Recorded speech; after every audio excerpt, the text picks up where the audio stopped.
This was a decision that took almost everyone in the courtroom by surprise. Going to deny the request to close the hearing. Even one of the prosecutors begged the judge to reconsider.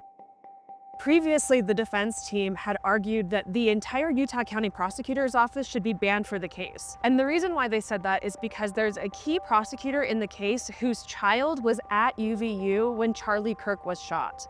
And they're arguing that this creates such a conflict of interest that the whole county attorney's office should be banned from the case. We firmly believe that the law supports the conclusion that that particular prosecutor should have been screened off. There's been a lot of effort to protect the identity of the prosecutor and his child for safety reasons.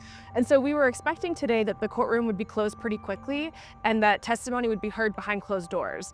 But that's not what Judge Tony Greff ruled. He said the courtroom should remain open and that he would decide witness by witness whether the courtroom would be closed or whether media or anyone could watch. And so this court is going to deny the request to close the hearing. This was a decision that took almost everyone in the courtroom by surprise, and even one of the prosecutors begged the judge to reconsider. So, Your Honor, I would just really ask you to please reconsider your opinion. In this case, I don't think a privacy interest could be greater. There have been death threats made against other witnesses.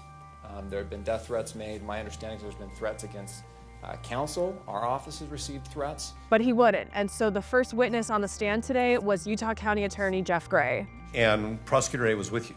Yes. Okay. Jeff Gray didn't get to finish his testimony today, and there's another court hearing in February where he will testify, the prosecutor in question will testify, so will his child, and so will another investigator. All of this is just to determine who can prosecute this case. The Utah County Attorney's Office has it right now, but there's a question on whether they can have it going forward. And this is all just kind of the beginnings, laying out the groundwork of how this case will move forward. And Tyler Robinson hasn't entered a plea at this point. There's no evidentiary hearings or no trial date set. And so this is a case that will go on for probably a couple of years.